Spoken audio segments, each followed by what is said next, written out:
ഒന്നാം അധ്യായമാണ് നമ്മൾ പഠിച്ചുകൊണ്ടിരിക്കുന്നത്.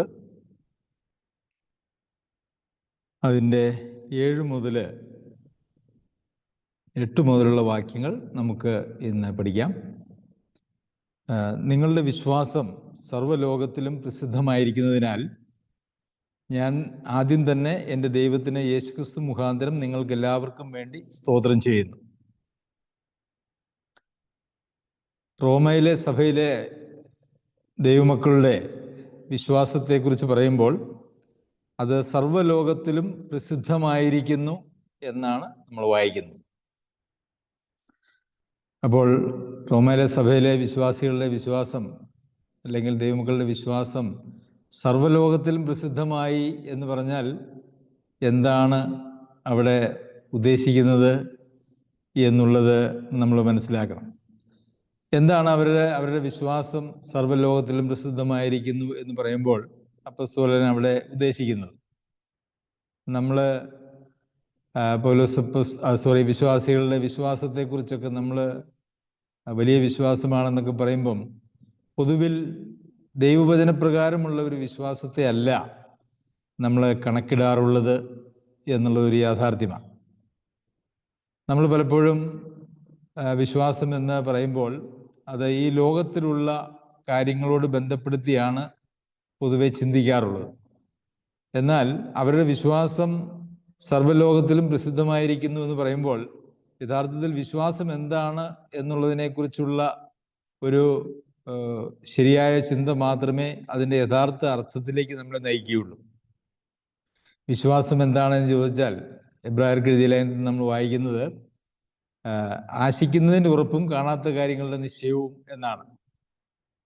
അപ്പോൾ അതായത് റോമയിലെ ക്രിസ്ത്യാനികളുടെ അല്ലെങ്കിൽ ദൈവമക്കളുടെ വിശ്വാസം സർവ്വലോകത്തിലും പ്രസിദ്ധമായിരുന്നു എന്ന് പറയുമ്പോൾ അവർക്ക് അവരുടെ പ്രത്യാശയെ സംബന്ധിച്ച് കർത്താവായ യേശുക്രിസ്തുവിലുള്ള വിശ്വാസത്തിലൂടെ അവർക്ക് നിത്യതയെ സംബന്ധിച്ചുള്ള അവരുടെ ഉറപ്പാണ് യഥാർത്ഥത്തിൽ എല്ലായിടത്തും പ്രസിദ്ധമായിരുന്നത് എന്ന് നമുക്ക് മനസ്സിലാക്കുവാനായിട്ട് സാധിക്കും. അപ്പോൾ അവർ ഏതെല്ലാം നിലയിൽ ഏതെല്ലാം അവസ്ഥയിൽ കൂടി കടന്നു പോയാലും അവർക്ക് നിത്യതയെ സംബന്ധിക്കുന്ന ഉറപ്പ് അവരിൽ ഉണ്ടായിരുന്നു എന്നുള്ളത് നമുക്ക് കാണാനായിട്ട് കഴിയും. അതുപോലെ തന്നെ അവരിടപെടുന്ന എല്ലാ മേഖലകളിലും അവർ ചെയ്യുന്ന എല്ലാ കാര്യങ്ങളിലും അത് നിത്യതയുടെ ഒരു പശ്ചാത്തലത്തിലാണ്, നിത്യതയുടെ ബോധത്തിൽ നിന്നാണ് അവർ ചെയ്യുന്നത്. അതുകൊണ്ട് തന്നെ അങ്ങനെയാണ് അവരുടെ വിശ്വാസം പ്രസിദ്ധമായിരിക്കുന്നത്. അവരുടെ പ്രത്യാശയാണ് യഥാർത്ഥത്തിൽ അവരുടെ വിശ്വാസത്തെ പ്രസിദ്ധമാക്കിയത് എന്ന് നമുക്ക് കാണാനായിട്ട് സാധിക്കും, മനസ്സിലാക്കുവാനായിട്ട് സാധിക്കും. അപ്പോൾ നമ്മളുടെ വിശ്വാസം നമ്മുടെ ചുറ്റുപാടുമുള്ള ആളുകൾക്ക് പ്രസിദ്ധമായി തീരേണ്ടത് നമ്മളുടെ നിത്യതയെ സംബന്ധിച്ച പ്രത്യാശയിൽ നാം മുറുകെ പിടിക്കുകയും അതിനനുസരിച്ച് മുമ്പോട്ട് പോവുകയും ചെയ്യുമ്പോഴാണ്. അതല്ലാതെ കേവലം ഈ ലോകത്തിലുള്ള ഏതെങ്കിലും ഒരു കാര്യം ലഭിക്കുന്നതിനെ കുറിച്ച് അല്ല വിശ്വാസം എന്ന് പറയുന്നത് തന്നെ അതിനെക്കുറിച്ചുള്ളതല്ല എന്ന് നമുക്കറിയാമല്ലോ. പ്രിയമുള്ളവരെ, നമ്മളുടെ വിശ്വാസം അത് പ്രസിദ്ധമാണോ? നമ്മളോട് ഇടപെടുന്ന, നമ്മളെ അറിയാവുന്നതായിട്ടുള്ള ആളുകളുടെ മുമ്പിൽ നമ്മളുടെ വിശ്വാസം എന്ന് പറയുന്നത് പ്രസിദ്ധമാണോ? അതെയോ നമ്മൾ എന്തെങ്കിലും നിസ്സാരമായിട്ടുള്ള കാര്യങ്ങൾ വരുമ്പോഴേക്കും നമ്മളങ്ങനെ നിരാശപ്പെട്ട് ഒരു ലെവലില്ലാതെ പോകുന്ന ഒരവസ്ഥയിലാണോ ഉള്ളത് എന്നുള്ളത് ചിന്തിക്കേണ്ടത് ആവശ്യമാണ്. ഇന്ന് പലപ്പോഴും നമ്മുടെ വിശ്വാസത്തെ സംബന്ധിച്ച് നമ്മൾ ചിന്തിക്കുമ്പോൾ ഒന്നാമത്തെ കാര്യം നിത്യതയെ സംബന്ധിക്കുന്ന കാഴ്ചപ്പാടുകളല്ല പലപ്പോഴും നമ്മളുടെ വിശ്വാസത്തിലുള്ളത്. ലൗകികമായ അല്ലെങ്കിൽ ഈ ഭൂമിയിലുള്ളതായിട്ടുള്ള കാര്യങ്ങളെ സംബന്ധിച്ചുള്ള കാര്യങ്ങളാണ് എന്നുള്ളത് അതിൻ്റെ ഒരു പരാജയമാണ്. പിന്നെ വീണ്ടും നമ്മൾ ചിന്തിച്ചാൽ നമ്മുടെ വിശ്വാസം അത് എത്രത്തോളം ശക്തമാണോ, എത്രത്തോളം പ്രസിദ്ധമാണോ, അതിലൂടെ മാത്രമേ നമുക്ക് മറ്റുള്ളവരെ ഈ വിശ്വാസത്തിലേക്ക് ആകർഷിക്കുവാനായിട്ട് കഴിയുകയുള്ളൂ. നമ്മളുടെ വിശ്വാസം കാണുമ്പോൾ ആളുകൾക്ക് ഉത്സാഹം വരണം. അപ്പോൾ നമ്മുടെ വിശ്വാസം യഥാർത്ഥത്തിൽ ആളുകൾ കാണുന്നത് നമ്മളുടെ പ്രത്യാശയിലുള്ള നമ്മുടെ ഉറപ്പിന്റെ അടിസ്ഥാനത്തിലാണ്, അല്ലെങ്കിൽ വിശ്വാസത്തിന്റെ അനുസരണം, കഴിഞ്ഞ ദിവസം നമ്മൾ പഠിച്ചതുപോലെ വിശ്വാസത്തിന്റെ അനുസരണം നമ്മളിൽ വരുമ്പോഴാണ് നമ്മളുടെ പ്രവർത്തനങ്ങളും നമ്മുടെ നിത്യതയെ സംബന്ധിക്കുന്നതായിട്ടുള്ള കാഴ്ചപ്പാടുകളും എല്ലാം ആണ് നമ്മുടെ വിശ്വാസത്തെ പ്രസിദ്ധമാക്കുന്നത്. അപ്പോൾ നമ്മുടെ വിശ്വാസത്തിലേക്ക് ആളുകൾ ആകർഷിക്കപ്പെടുവാനായിട്ട് യഥാർത്ഥത്തിൽ കാരണമാകേണ്ടത് നമ്മുടെ കാഴ്ചപ്പാടുകളാണ് എന്ന് നമുക്കറിയാം. എന്നാൽ പലപ്പോഴും നമ്മളുടെ വിശ്വാസം ആളുകളെ ആകർഷിക്കുന്നതാണോ അതെയോ ആളുകളെ നിരുത്സാഹപ്പെടുത്തുന്നതാണോ എന്ന് നമ്മൾ ചിന്തിക്കുന്നത് ആവശ്യമാണ്. നമ്മളുടെ വിശ്വാസം കാണുകയും അതിൽ ആളുകൾ സന്തോഷിക്കുകയും ഒക്കെ ചെയ്യേണ്ടത് ആവശ്യമാണ്. അത് വിശ്വാസത്തിൻ്റെതായിട്ടുള്ള പ്രവൃത്തികൾ നമ്മളുടെ ജീവിതത്തിൽ ഉണ്ടാകുമ്പോഴാണ് മറ്റുള്ളവർക്ക് അത് കാണുവാനായിട്ട് സാധിക്കുന്നത്. കേവലം നമ്മുടെ ഉള്ളിലുള്ളതായിട്ടുള്ളൊരു വിശ്വാസത്തെ ഒരിക്കലും പുറമേ ഉള്ള ഒരു മനുഷ്യന് കാണുവാനായിട്ട് കഴിയുകയില്ല. അത് പ്രവൃത്തികളിലൂടെ, കാഴ്ചപ്പാടുകളിലൂടെ അത് വെളിപ്പെടുമ്പോൾ മാത്രമാണ് മറ്റുള്ളവർക്ക് നമ്മുടെ വിശ്വാസം കാണുവാനായിട്ട് സാധിക്കുന്നത്. അങ്ങനെ നമ്മുടെ വിശ്വാസം നാം ഇടപെടുന്ന മേഖലകളിൽ, ആളുകളിലൊക്കെ അത് പ്രസിദ്ധമായി തീരേണ്ടത് ആവശ്യമാണ്. അപ്പോൾ റോമയിലെ സഭയിലെ ദൈവമക്കളുടെ വിശ്വാസം അന്ന് വളരെ പ്രസിദ്ധി ആർജിച്ചതായിരുന്നു. ആളുകൾക്ക് അതിനെക്കുറിച്ച് നല്ല അഭിപ്രായമുണ്ടായിരുന്നു എന്ന് നമുക്ക് കാണുവാനായിട്ട് സാധിക്കും. പ്രസിദ്ധമായിരിക്കുന്നതിനാൽ ഞാൻ ആദ്യം തന്നെ എൻ്റെ ദൈവത്തിന് യേശുക്രിസ്തു മുഖാന്തരം നിങ്ങൾക്ക് എല്ലാവർക്കും വേണ്ടി സ്തോത്രം ചെയ്യുന്നു. അപ്പോൾ ഇവിടെ ഈ വിശ്വാസം കണ്ടിട്ട് പൗലോസ് അപ്പോസ്തലൻ ദൈവത്തിന് സ്തോത്രം ചെയ്യുകയാണ്. നമ്മളുടെ വിശ്വാസം കണ്ടിട്ടും മറ്റുള്ളവർ അതിനെക്കുറിച്ച് ഓർത്ത് സന്തോഷിച്ച് ദൈവത്തിന് നന്ദി പറയുവാനായിട്ട് ആവശ്യമുണ്ട്. ഇവിടെ യേശുക്രിസ്തു മുഖാന്തരം നിങ്ങൾക്ക് എല്ലാവർക്കും വേണ്ടി ദൈവത്തിന് സ്തോത്രം ചെയ്യുന്നു എന്നാണ് നമ്മൾ വായിക്കുന്നത്. കർത്താവായ യേശുക്രിസ്തുവിലാണ് യഥാർത്ഥത്തിൽ നമ്മളുടെ എല്ലാം എന്നുള്ളത് പലപ്പോഴും നാം വിസ്മരിക്കുന്നുണ്ടോ എന്നുള്ളത് സംശയമുണ്ട്. പിതാവ് നമ്മെ കാണുന്നത് കർത്താവായ യേശുക്രിസ്തുവിലാണ്. ഒരുവൻ വീണ്ടും ജന്മം പ്രാപിക്കുമ്പോൾ അവൻ ക്രിസ്തുവിനോട് ചേരുകയാണ് ചെയ്യുന്നത്, ക്രിസ്തുവിൽ വസിക്കുകയാണ് ചെയ്യുന്നത്. അപ്പോൾ പിതാവ് കാണുന്നത്, തൻ്റെ മക്കളെ കാണുന്നത് കർത്താവായ യേശുക്രിസ്തുവിലൂടെയാണ്, അല്ലെങ്കിൽ കർത്താവായ യേശുക്രിസ്തുവിലാണ്.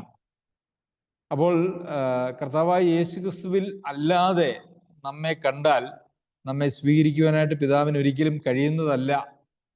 കർത്താവായ യേശുക്രിസ്തുവാണ് നമ്മുടെ മധ്യസ്ഥൻ, കർത്താവായ യേശുക്രിസ്തുവാണ് നമ്മുടെ വഴി. ഒരു ജീവനുള്ള പുതുവഴി പിതാവിൻ്റെ അടുക്കിലേക്ക് നമുക്ക് ഒരുക്കിയത് കർത്താവായ യേശുക്രിസ്തുവാണ്. പിതാവിൻ്റെ സന്നിധിയിൽ മധ്യസ്ഥം വഹിക്കുന്നത് കർത്താവായ യേശുക്രിസ്തുവാണ്. അപ്പോൾ കർത്താവായ യേശുക്രിസ്തുവിലൂടെയാണ് നമുക്ക് പിതാവിൻ്റെ അടുക്കിലേക്കുള്ള എല്ലാ പ്രവേശനവും, സ്വർഗത്തിലുള്ള സർവ സമ്പത്തിനും നമുക്ക് അധികാരം ലഭിക്കുന്നതും കർത്താവിലൂടെയാണ് എന്നുള്ളത് നമുക്ക് മനസ്സിലാക്കേണ്ടതുണ്ട്. അതുകൊണ്ട് ദൈവത്തിന് യേശുക്രിസ്തു മുഖാന്തരം ആണ് നമ്മൾ സ്തുതി സ്തോത്രങ്ങൾ അർപ്പിക്കേണ്ടത്. കർത്താവായ യേശുക്രിസ്തുവിലാണ് നമ്മെ പിതാവ് കാണുന്നത്, ദൈവം കാണുന്നത് എന്നുള്ളത് നാം ഓർക്കണം. കർത്താവിൽ വസിക്കുന്നവർക്കാണ് അങ്ങനെ പിതാവിൻ്റെ സന്നിധിയിൽ സ്വീകാര്യതയുള്ളൂ. അപ്പോൾ കർത്താവിൽ വസിക്കുന്നു എന്ന് പറയുന്നവൻ അവൻ നടന്നതുപോലെ നടക്കേണ്ടതാകുന്നു എന്ന് നമ്മൾ യോഹന്നാൻ എഴുതിയ 1-ാം ലേഖനത്തിൽ വായിക്കുന്നുണ്ട്. അതായത് കർത്താവായ യേശുക്രിസ്തുവിൽ വസിച്ച് കർത്താവ് നടന്നതുപോലെ നടക്കുന്ന ആളുകളെ ആണ് പിതാവ് കാണുകയും അറിയുകയും ചെയ്യുന്നത്. അതുകൊണ്ട് നമ്മുടെ ജീവിതം എന്ന് പറയുന്നത് വിശ്വാസത്തിൻ്റെ അനുസരണമുള്ള ഒരു ജീവിതമായിരിക്കണം എന്നുള്ളതും നമുക്ക് ഈ വാക്യത്തിൽ നിന്നും മനസ്സിലാക്കുവാനായിട്ട് സാധിക്കും. ശരി, അടുത്ത വാക്യം, ഞാൻ ഇടപെടാതെ നിങ്ങളെ ഓർത്ത് ദൈവേഷ്ടത്താൽ എപ്പോഴെങ്കിലും നിങ്ങളുടെ അടുക്കൽ വരുവാൻ സാധിക്കേണ്ടതിന് എൻ്റെ പ്രാർത്ഥനയിൽ എപ്പോഴും യാചിക്കുന്നു എന്നുള്ളതിന് അവൻ്റെ പുത്രനെ കുറിച്ചുള്ള സുവിശേഷ ഘോഷണത്തിൽ എൻ്റെ ആത്മാവിൽ ആരാധിക്കുന്ന ദൈവം എനിക്ക് സാക്ഷി. അപ്പോൾ നമ്മൾ കഴിഞ്ഞ ക്ലാസ്സിൽ ചിന്തിച്ചിരുന്നു, റോമയിലുള്ള സഭ എന്ന് പറയുന്നത് പൗലോസ് അപ്പോസ്തലന്റെ പ്രവർത്തനത്താൽ ഉണ്ടായൊരു സഭയല്ല.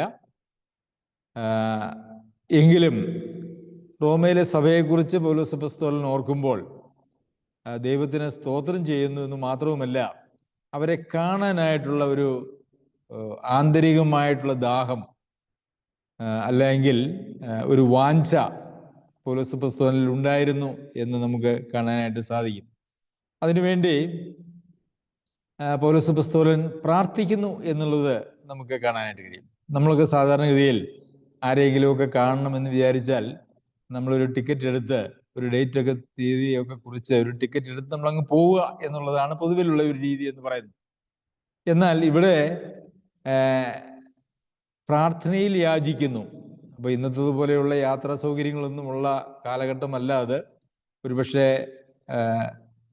കപ്പൽ യാത്രയോ അതല്ല എങ്കിൽ കൂടെ ആളുകളൊക്കെ വേണ്ടിവരാൻ സാധ്യതയുണ്ടെന്ന് മാത്രവുമല്ല, തൻ്റെ പ്രവർത്തന മേഖലകളെ വിട്ട് കുറച്ചു കാലം മാറി നിൽക്കേണ്ടതായിട്ടുള്ള സാഹചര്യമൊക്കെ ഉണ്ടായി എന്ന് വരാം.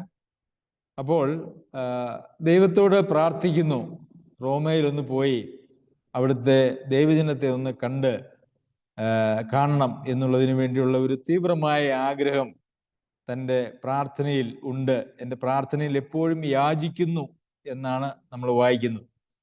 പൗലോസ് അപ്പോസ്തലന്റെ ഒരു യാചനയാണ് ദൈവമക്കളെ കാണുക, സന്തോഷിക്കുക എന്ന് പറയുന്നത്. പ്രിയമുള്ളവരെ, പൗലോസ് അപ്പോസ്തലൻ ഒരു പക്ഷേ റോമയിലുള്ള ആളുകളെ, ഭൂരിഭാഗം ആളുകളെയും കണ്ടിട്ടുണ്ടാവില്ല. പലരെയും കുറിച്ച് കേട്ടിട്ടുണ്ടാവും. അത് നമുക്ക് ഇതിൻ്റെ അവസാന അധ്യായങ്ങളിലേക്ക് വരുമ്പോൾ നമുക്ക് കാണുവാനായിട്ട് കഴിയും. പലരെയും നേരിട്ട് കണ്ടിട്ടില്ലെങ്കിലും പലരെ കുറിച്ചും അറിയാവുന്നതായിട്ടുള്ള ആളാണ് പൗലോസ് അപ്പോസ്തലൻ. അവരെ കാണാനായിട്ടുള്ള പൗലോസ് അപ്പോസ്തലന്റെ ആഗ്രഹം, ദൈവജനത്തെ കാണുന്നതും അവരോടുകൂടെ സമയം ചെലവഴിക്കുന്നതും അത് ഒരു വലിയ വാഞ്ചയാണ് എന്ന് നമുക്ക് കാണാം. ഇത് റോമയിലുള്ള സഭയെക്കുറിച്ച് മാത്രമല്ല സ്തോത്രം ചെയ്യുകയും പ്രാർത്ഥിക്കുകയും ഒക്കെ ചെയ്യുന്നത്.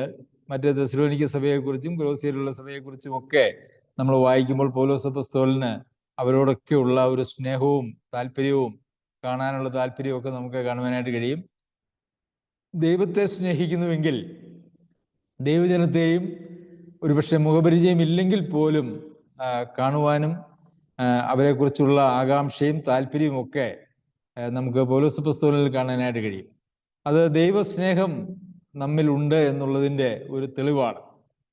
നാം നമ്മിലേക്ക് തന്നെ ഒതുങ്ങിപ്പോകാതെ ദൈവത്തെ സ്നേഹിക്കുന്ന ദൈവമക്കളായിരിക്കുന്ന ആളുകളെ കാണാനും അവരെ ഉത്സാഹിപ്പിക്കുവാനും അവരുടെ കൂട്ടായ്മയ്ക്കൊക്കെ ആഗ്രഹിക്കുകയും ഒക്കെ ചെയ്യുന്നത് അത് ഒരു ദൈവസ്നേഹമുള്ളതിൻ്റെ ഒരു ലക്ഷണമാണ്.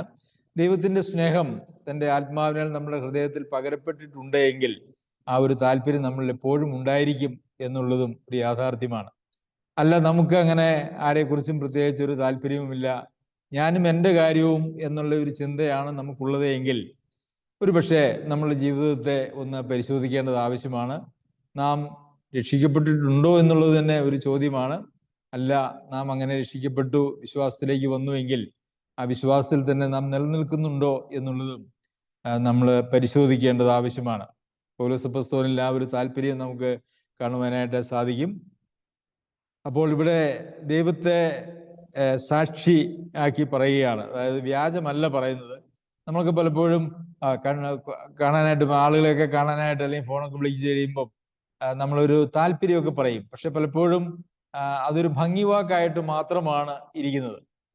ഇപ്പം ആരെങ്കിലുമൊക്കെ കണ്ടു കഴിഞ്ഞാൽ പെട്ടെന്ന് അയ്യോ കണ്ടിട്ട് ഒത്തിരി കാലമായല്ലോ, കണ്ടതിൽ വളരെ സന്തോഷം, ഞാനൊന്ന് കാണാൻ ആഗ്രഹിക്കുകയായിരുന്നു, ഞാനൊന്ന് വിളിക്കാനിരിക്കുകയായിരുന്നു എന്നൊക്കെ ഭംഗിവാക്ക് പറയുന്നതായിട്ടുള്ള ധാരാളം ആളുകളുണ്ട്. എന്നാൽ പൗലോസ് അപ്പോസ്തലൻ ഇവിടെ പറയുന്നത്, ഞാൻ നിങ്ങളെ കാണാൻ ആഗ്രഹിക്കുന്നത് അല്ലെങ്കിൽ അതിനുവേണ്ടി ഞാൻ ദൈവസന്നിധിയിൽ പ്രാർത്ഥിക്കുകയും യാചിക്കുകയും ചെയ്യുന്നത് കേവലം ഒരു ഭംഗിവാക്കല്ല, മറിച്ച് അതിന് ദൈവം സാക്ഷിയാണ് എന്നാണ്. 10ാം വാക്യത്തിൽ പൗലോസ് അപ്പോസ്തലൻ ഉപയോഗിച്ചിരിക്കുന്നതായിട്ടുള്ള മറ്റൊരു പദപ്രയോഗം നമുക്ക് ശ്രദ്ധിക്കാൻ ആവശ്യമുണ്ട്. ഞാൻ എൻ്റെ ആത്മാവിൽ ആരാധിക്കുന്ന ദൈവം എനിക്ക് സാക്ഷി. ദൈവം എനിക്ക് സാക്ഷി എന്നല്ല, മറിച്ച് ഞാൻ എൻ്റെ ആത്മാവിൽ ആരാധിക്കുന്ന ദൈവം എനിക്ക് സാക്ഷി.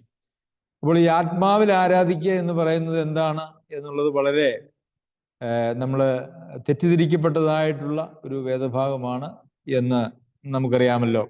ആത്മാവിൽ ആരാധിക്കുക എന്ന് പറഞ്ഞാൽ അത് അന്യഭാഷയിൽ എന്തെങ്കിലുമൊക്കെ പറയുന്നതാണ് എന്ന് ചിന്തിക്കുന്നതായിട്ടുള്ള വലിയൊരു സമൂഹം നമ്മളുടെ ചുറ്റുപാടുമുണ്ട്. എന്നാൽ ഇവിടെ അന്യഭാഷയിൽ എന്നുള്ള അർത്ഥമൊന്നുമില്ല. നമുക്കറിയാം, പഴയ നിയമത്തിൽ കർത്താവ്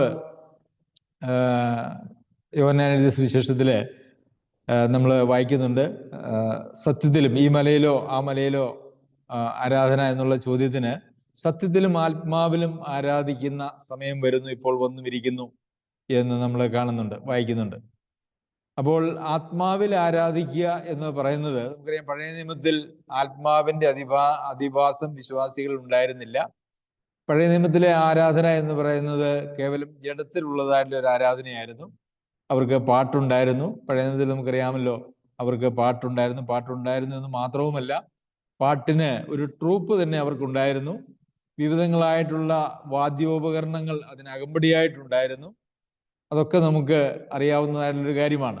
എന്നാൽ ആ ആരാധനയൊന്നും ആത്മാവിലുള്ള ആരാധന ആയിട്ടല്ല, മറിച്ച് അതിനെ ജഡത്തിലുള്ള ഒരു ആരാധനയായിട്ടാണ് അതിനെ നമുക്ക് കണക്കാക്കുവാനായിട്ട് കഴിയുന്നത്. അപ്പോൾ പാട്ടോ പാട്ടിനോട് ചേർന്നുള്ള വാദ്യമേളങ്ങളോ അതല്ലെങ്കിൽ മറ്റ് വാദ്യോപകരണങ്ങളോ ഒന്നും ആത്മാവിലുള്ള ആരാധനയ്ക്ക് ഒരു തെളിവല്ല.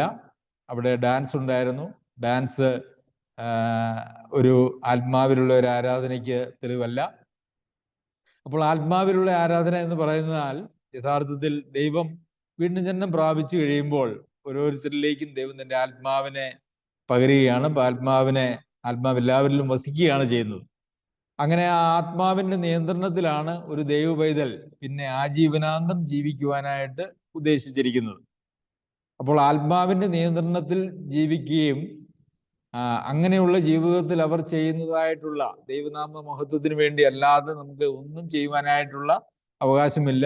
തിന്നാലും കുടിച്ചാലും എന്ത് ചെയ്താലും, വാക്കിനാലോ ക്രിയയാലോ എന്ത് ചെയ്താലും എല്ലാം കർത്താവായ യേശുക്രിസ്തുവിന്റെ നാമത്തിൽ ചെയ്തും പിതാവായ ദൈവത്തിന്റെ മഹത്വത്തിനായിട്ടും ചെയ്യണമെന്നുള്ളതാണ് പുതിയ നിയമത്തിലെ നമുക്കുള്ള പ്രമാണം എന്ന് പറയുന്നത്. അപ്പോൾ നമ്മുടെ ജീവിതം നിയന്ത്രിക്കപ്പെടേണ്ടത് ആത്മാവിലാണ്. നമ്മുടെ ജീവിതം ആത്മാവിനാൽ നിയന്ത്രിക്കപ്പെടുന്നു എന്ന് പറയുമ്പോൾ നമ്മുടെ എല്ലാ പ്രവർത്തനങ്ങളും ആത്മാവിനാലാണ് നിയന്ത്രിക്കപ്പെടേണ്ടത് എന്നുള്ളത് നമുക്ക് അറിയാമല്ലോ. ഫിലിപ്പിയർക്ക് എഴുതിയ ലേഖനത്തിലും സമാനമായിട്ടുള്ള ഒരു വേദഭാഗം നമുക്ക് കാണാനായിട്ട് കഴിയും. 3-ാം അധ്യായത്തിന്റെ 3-ാം വാക്യത്തിൽ ദൈവത്തിന്റെ ആത്മാവ് കൊണ്ട് ആരാധിക്കുകയും എന്നുള്ളൊരു പ്രയോഗം നമുക്ക് അവിടെ കാണാനായിട്ട് കഴിയും. ദൈവത്തിന്റെ ആത്മാവ് കൊണ്ട് ആരാധിക്കുക, അത് പഴയ നിയമത്തിൽ സാധ്യമാകുമായിരുന്നില്ല. അന്ന് പഴയ നിയമത്തിൽ പാട്ട്, വാദ്യോപകരണങ്ങൾ, അതുപോലെ തന്നെ ഡാൻസ്, അതുപോലെയുള്ള കാര്യങ്ങളൊക്കെ ആയിരുന്നു അവരുടെ ആരാധനയിൽ ഉണ്ടായിരുന്നത്. എന്നാൽ പുതിയ നിയമത്തിൽ അങ്ങനെയൊന്നുമല്ല. അതാണ് പഴയ നിയമത്തിലെയും പുതിയ നിയമത്തിലെയും ആരാധന സംബന്ധിച്ച് കർത്താവ് തന്നെ ഒരു വ്യത്യാസമായിട്ട് പറയുന്നത്, ആത്മാവിലും സത്യത്തിലും ഉള്ള ആരാധന എന്ന് പറയുന്നത്. അപ്പോൾ ദൈവാത്മാവിനാൽ നിയന്ത്രിക്കപ്പെട്ടവരായി ഉള്ള നമ്മുടെ ജീവിതവും, മുഴുവൻ ജീവിതവും, അതുപോലെ തന്നെ ദൈവസന്നിധിയിൽ നാം അർപ്പിക്കുന്നതായിട്ടുള്ള സ്തുതി സ്തോത്ര യാഗങ്ങളും എല്ലാം ആത്മാവിലുള്ള ആരാധനയാണ്, ആത്മാവിനാൽ ആരാധിക്കുന്നതാണ് എന്നുള്ളത് നമുക്ക് മനസ്സിലാക്കണം. അപ്പോൾ എന്തിനാണ് പൗലോസ് അപ്പോസ്തലൻ റോമയിലെ സഭയിൽ സന്ദർശിക്കാനായിട്ട് പോകുന്നത് എന്ന് ചോദിച്ചാൽ, അത് നമുക്ക് 11-12 വാക്യങ്ങൾ അതിനുള്ള ഉത്തരം നമുക്ക് കാണാനായിട്ട് കഴിയും. നിങ്ങളുടെ സ്ഥിരീകരണത്തിനായി ആത്മീകപരം വല്ലതും നിങ്ങൾക്ക് നൽകേണ്ടതിന്, അതായത് നിങ്ങൾക്കും എനിക്കും ഒത്തൊരുമിച്ചുള്ള വിശ്വാസത്താൽ നിങ്ങളോടുകൂടെ എനിക്കും ആശ്വാസം ലഭിക്കേണ്ടതിന് ഞാൻ നിങ്ങളെ കാണുവാൻ വാഞ്ചിക്കുന്നു. അപ്പോൾ പോകുന്നതിന് ഒരു ലക്ഷ്യമുണ്ട്. എല്ലാവരെയും ഒന്ന് കണ്ട് ഒന്ന് പരിചയപ്പെടാം, ഒരു ചില ബന്ധങ്ങളൊക്കെ നല്ലതാണ്. അല്ലെങ്കിൽ അവിടെ ചെന്ന് എന്തെങ്കിലുമൊക്കെ ശുശ്രൂഷയൊക്കെ ചെയ്ത് ഒരല്പം സാമ്പത്തികമായിട്ടുള്ള ലാഭമൊക്കെ ഉണ്ടാക്കാം എന്നുള്ളതൊന്നുമല്ല പൗലോസ് അപ്പോസ്തലൻ അങ്ങോട്ട് പോകുന്നതിന്റെ ലക്ഷ്യമെന്ന് പറയുന്നത്. എന്നാൽ ഈ കാലഘട്ടത്തിൽ ആളുകൾ അങ്ങനെ വിവിധ സ്ഥലങ്ങളിലുള്ള ആളുകളെ കാണാനായിട്ട് അല്ലെങ്കിൽ സഭകൾ സന്ദർശിക്കാനൊക്കെ പോകുമ്പോഴുള്ള കാഴ്ചപ്പാട് എന്ന് പറയുന്നത് വളരെ വ്യത്യാസമാണ് എന്ന് നമുക്കറിയാം. എന്നാൽ പൗലോസ് അപ്പോസ്തലൻ പോകുന്നതിൽ ഒരു കാരണമുണ്ട്. അതിവിടെ വ്യക്തമായിട്ട് പൗലോസ് അപ്പോസ്തലൻ പറയുന്നുണ്ട്, നിങ്ങളുടെ സ്ഥിരീകരണത്തിനായി. അപ്പോൾ ഇവിടെ വിശ്വാസികളെ കുറിച്ച് പറയുമ്പോൾ അവരുടെ വിശ്വാസം സർവ്വലോകത്തിലും പ്രസിദ്ധമായ ഒരു വിശ്വാസമുള്ള ആളുകളായിരുന്നു. എങ്കിലും അവരുടെ സ്ഥിരീകരണം എന്ന് പറയുന്നത് ആവശ്യമുള്ള ഒരു കാര്യമാണ്. വിശ്വാസത്തോട് സ്ഥിരത കൂട്ടണം എന്ന് നമ്മൾ പത്രോസ് എഴുതിയ ലേഖനത്തിൽ വായിക്കുന്നുണ്ട്. വിശ്വാസത്തിൽ നിലനിൽക്കണമെന്ന് നമ്മൾ വായിക്കുന്നുണ്ട്. വിശ്വാസത്തിൽ ആരോഗ്യമുള്ളവരായി തീരണമെന്ന് നമ്മൾ വായിക്കുന്നുണ്ട്. വിശ്വാസത്തോട് കൂട്ടേണ്ടതായിട്ടുള്ള കാര്യങ്ങളെക്കുറിച്ചൊക്കെ നമ്മൾ പത്രോസ് എഴുതിയ ലേഖനത്തിൽ നമ്മൾ വായിക്കുന്നുണ്ട്. അതുകൊണ്ട് ഇവിടെ അവർക്ക് സ്ഥിരത ഉണ്ടായിരിക്കണം. അതായത് ഇവര് പല നിലയിൽ കഷ്ടങ്ങളിലൂടെ കടന്നു പോകുന്നുണ്ട്. പ്രത്യേകിച്ച് ഈ ലേഖനം എഴുതുമ്പോൾ അവിടെ ആ സമയത്ത് റോമ സാമ്രാജ്യം ഭരിക്കുന്നത് നീറോയാണ്. നീറോ യഹൂദന്മാർക്ക് അങ്ങോട്ട് കടന്നു വരുവാൻ, റോമ പട്ടണത്തിലേക്ക് തിരിച്ചു വരുവാനുള്ള അനുവാദമൊക്കെ കൊടുത്തുവെങ്കിലും പിന്നീട് നീറോ വളരെ ദുഷ്ടനായിട്ടുള്ള ഒരു ഭരണാധികാരിയായിട്ട് തീർന്നു. റോമ നഗരത്തിന് താൻ തീയിട്ടു. അതിനുശേഷം അത് ക്രിസ്ത്യാനികളാണ് അത് ചെയ്തത് എന്ന് പറഞ്ഞ് ക്രിസ്ത്യാനികൾക്കെതിരെ വളരെ വലിയ പീഡനം അഴിച്ചുവിട്ടതും അനേകരെ കൊന്നതും ഒക്കെ നമുക്ക് ചരിത്രത്തിൽ തന്നെ വായിക്കുവാനായിട്ട് സാധിക്കും. അപ്പോൾ വിവിധങ്ങളായിട്ടുള്ള പ്രശ്നങ്ങളിലൂടെ ദൈവമക്കൾ കടന്നു പോകുവാനായിട്ടുള്ള സാധ്യതയുണ്ട്. അപ്പോൾ അങ്ങനെയുള്ള സാഹചര്യങ്ങളിലെല്ലാം അവരുടെ സ്ഥിരീകരണം, അവരുടെ വിശ്വാസത്തിൽ വീണ്ടും കൂടുതൽ ഉറപ്പിക്കേണ്ടതിന് വേണ്ടി ആണ് എന്ന് നമുക്ക് ഈ 11-ാമത്തെ വാക്യത്തിന്റെ ആദ്യ ഭാഗത്ത് കാണുന്നുണ്ട്. രണ്ടാമത് ഇവിടെ പറയുന്നത് ആത്മീക വരം വല്ലതും നിങ്ങൾക്ക് നൽകേണ്ടതിന്. ഇത് ഒരു പക്ഷേ തെറ്റിദ്ധരിക്കപ്പെടുവാൻ സാധ്യതയുള്ളതായ ഒരു വാക്യമാണ്.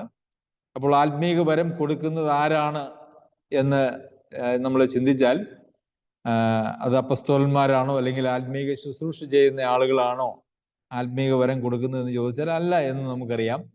കൊരിന്ത്യർക്ക് എഴുതിയ 1-ാം ലേഖനം 12-ാം അധ്യായത്തില് അത് പരിശുദ്ധാത്മാവ് നൽകുന്നതാണ് എന്ന് നമ്മൾ വളരെ വ്യക്തമായിട്ട് വായിക്കുന്നുണ്ട്. പരിശുദ്ധാത്മാവാണ് ഓരോരുത്തർക്കും അവനവന്റെ പ്രാപ്തിക്ക് തക്കവണ്ണം അല്ലെങ്കിൽ ഓരോരുത്തർക്കും ശുശ്രൂഷയ്ക്കാക്കി വെക്കുന്നത്, അതല്ലാതെ മറ്റ് അപ്പസ്തോലന്മാരൊന്നുമല്ല. എന്നാൽ ഇവിടെ ആത്മീയവരം എന്നുള്ള വാക്ക് ഉപയോഗിച്ചിട്ടുണ്ട്. എന്നാൽ അതിനൊരു വിശദീകരണം നമുക്ക് 12-ാമത്തെ വാക്യത്തിൽ കാണുവാനായിട്ട് സാധിക്കും. അത് കൃപാവരങ്ങളെ കുറിച്ചല്ല എന്ന് അതിൻ്റെ അടുത്ത വാക്യത്തിൽ നമുക്ക് കാണുവാനായിട്ട് സാധിക്കും. എന്താണ് ആത്മീയവരം വല്ലതും നിങ്ങൾക്ക് നൽകേണ്ടതിന്? അതിനൊരു വിശദീകരണം പറയുന്നത് ഇപ്രകാരമാണ്: അതായത് നിങ്ങൾക്കും എനിക്കും ഒത്തൊരുമിച്ചുള്ള വിശ്വാസത്താൽ നിങ്ങളോടുകൂടെ എനിക്കും ആശ്വാസം ലഭിക്കേണ്ടതിന് ഞാൻ നിങ്ങളെ കാണുവാൻ വാഞ്ചിക്കുന്നു. അപ്പോൾ ദൈവമക്കൾ ഒരുമിച്ച് കൂടി അവരുടെ വിശ്വാസത്തിൽ അവര് അങ്ങോട്ടും ഇങ്ങോട്ടും കൂട്ടായ്മയും അതുപോലെ തന്നെ സഹകരണവും അവരിൽ ഉണ്ടാകുമ്പോൾ അന്യോന്യം ആശ്വാസം ലഭിക്കും എന്നുള്ളതാണ്. അപ്പോൾ അങ്ങനെ അന്യോന്യം ആശ്വാസം ലഭിക്കുന്നതിൻ്റെ ഫലമായിട്ടാണ് സ്ഥിരീകരണം അവിടെ സംഭവിക്കുന്നത്. നമുക്കറിയാം, പൗലോസ് അപ്പോസ്തലൻ അനേക പ്രശ്നങ്ങളിലൂടെ കടന്നു പോകുന്ന ആളുകളാണ്. റോമയിലെ സഭയിലെ വിശ്വാസികളും അനേക പ്രശ്നങ്ങളിലൂടെ കടന്നു പോകുന്നതായിട്ടുള്ള ആളുകളാണ്.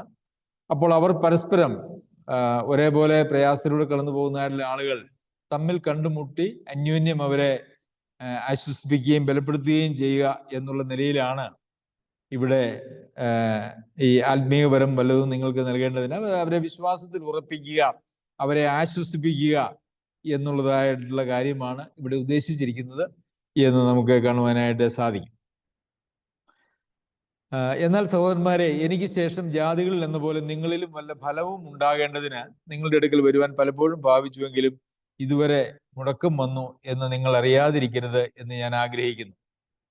അപ്പോൾ അവരെ കാണാനായിട്ടുള്ളൊരു വാഞ്ച പൗലോസ് അപ്പോസ്തലന്റെ ഹൃദയത്തിൽ ഉണ്ടായിരുന്നു എന്ന് 12-ാം വാക്യത്തിൽ നമ്മൾ കണ്ടു. വാഞ്ച എന്ന് പറഞ്ഞാൽ കേവലം ഒരു ആഗ്രഹമല്ല, മറിച്ച് തീവ്രമായിട്ടുള്ള ഒരു ആഗ്രഹമാണ്. എന്നാൽ അങ്ങനെ പലപ്പോഴും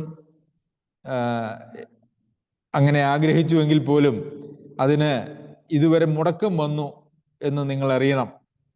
എന്തുകൊണ്ടാണ് അങ്ങനെ പോകുവാനായിട്ട് ആഗ്രഹിച്ചത് എന്ന് ചോദിച്ചാൽ 11-ഉം 12-ഉം വാക്യങ്ങളിൽ കണ്ടതിന് അപ്പുറം 13-ാമത്തെ വാക്യത്തിൽ മറ്റൊരു കാര്യവും കൂടെ നമുക്ക് കാണുവാനായിട്ട് കഴിയും.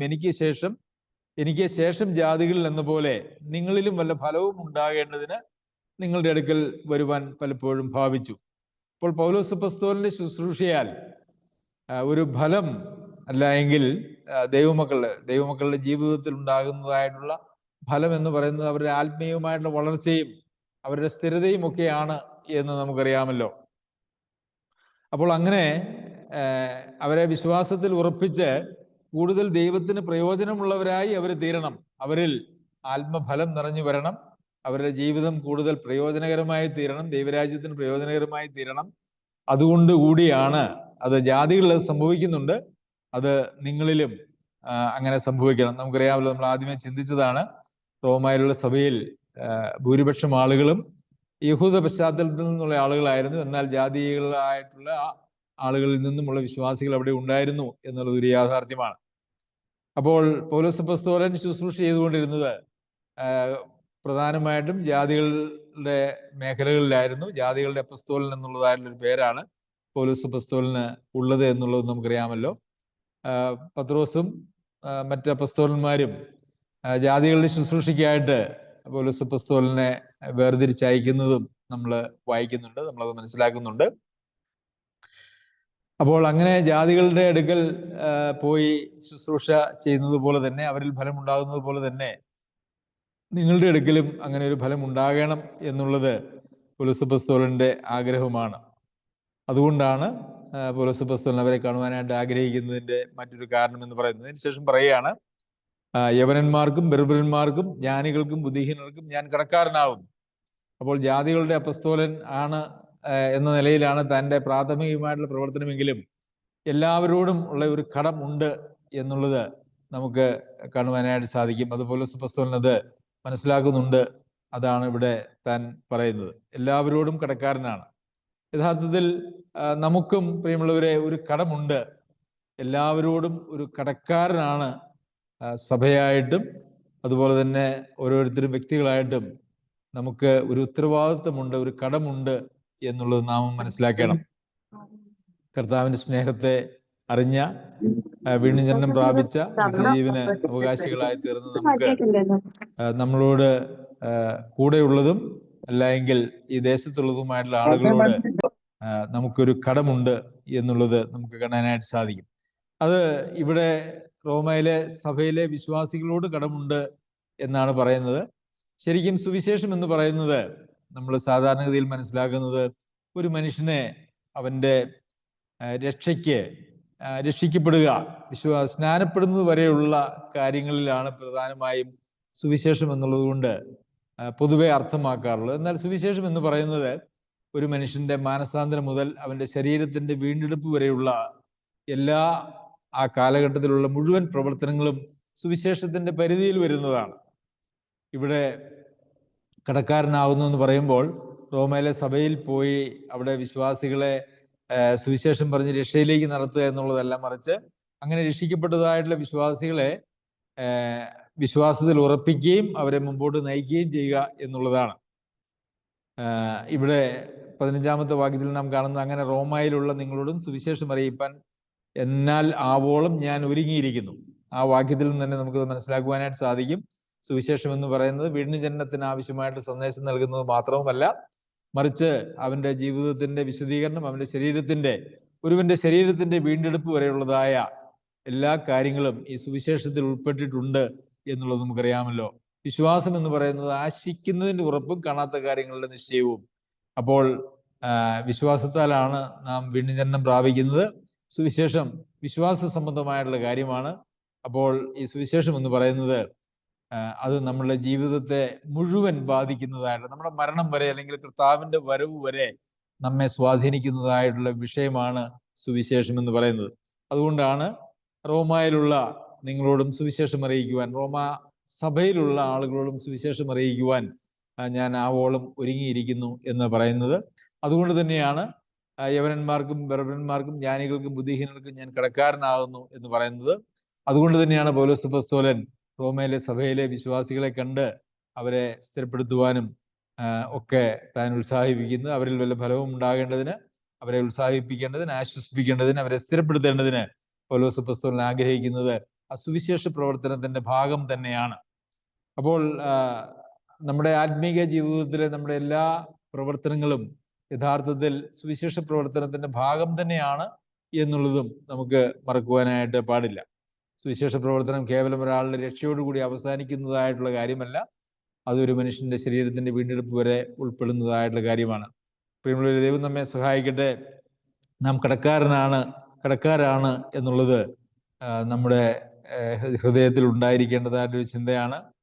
അതുപോലെ തന്നെ നമ്മളുടെ വിശ്വാസം സർവ്വലോകത്തിലും പ്രസിദ്ധമായിരിക്കേണ്ടത് ആവശ്യമാണ്. അത് പ്രസിദ്ധമാകുന്നത് നമ്മളുടെ ജീവിതത്തെ രൂപാന്തരപ്പെടുത്തുന്ന വഴി നമ്മളുടെ ജീവിതത്തിലൂടെ ആ സുവിശേഷം മറ്റുള്ളവർക്ക് ഒരു വെളിച്ചമായി വെളിപ്പെടുന്നത് വഴിയാണ് എന്നുള്ളത് നമുക്കറിയാമല്ലോ. നമ്മളുടെ വിശ്വാസം ഒരു പ്രവൃത്തികളിലൂടെ വെളിപ്പെടുന്നില്ല എങ്കിൽ ആ വിശ്വാസം ദൈവസന്നിധിയിൽ സ്വീകാര്യമല്ലാത്തതായൊരു വിശ്വാസമാണ്.